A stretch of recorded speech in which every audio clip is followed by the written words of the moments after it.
বিএনপির মহাসচিব ও স্থানীয় সরকার মন্ত্রী মির্জা ফখরুল ইসলাম আলমগীর বিএনপির রাষ্ট্রপতি পদে প্রার্থী হলেন। আজ দুপুরের পর জ্যেষ্ঠ নেতাদের সঙ্গে বৈঠক করে বিএনপির চেয়ারম্যান ও প্রধানমন্ত্রী তারেক রহমান চূড়ান্ত করেছেন। আজই নির্বাচন কমিশনে রাষ্ট্রপতি পদে মির্জা ফখরুলের মনোনয়নপত্র জমা দেওয়া হবে।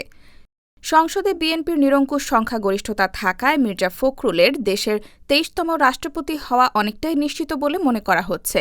তিনি রাষ্ট্রপতি হলে বিএনপির মহাসচিব, স্থানীয় সরকার মন্ত্রীর পদ এবং ঠাকুরগাঁও ১ আসন, এই ৩টি পদই শূন্য হবে।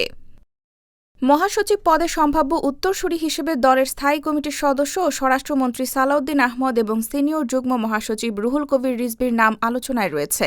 তবে রিজভীর নামই সবচেয়ে বেশি আলোচনায় বলে দলীয় সূত্রে জানা গেছে। তাঁকে প্রথমে ভারপ্রাপ্ত মহাসচিব করা হতে পারে। অন্যদিকে মির্জা ফখরুল রাষ্ট্রপতি হলে স্থানীয় সরকার মন্ত্রণালয়ের দায়িত্ব সালাউদ্দিন আহমেদের পাওয়ার সম্ভাবনা নিয়ে আলোচনা রয়েছে। সেক্ষেত্রে স্বরাষ্ট্র মন্ত্রণালয়ের দায়িত্বে নতুন কাউকে আনা হতে পারে। রাষ্ট্রপতি নির্বাচিত হলে মির্জা ফখরুলের ঠাকুরগাঁও ১ আসনও শূন্য হবে। পরে ওই আসনে উপনির্বাচন অনুষ্ঠিত হবে।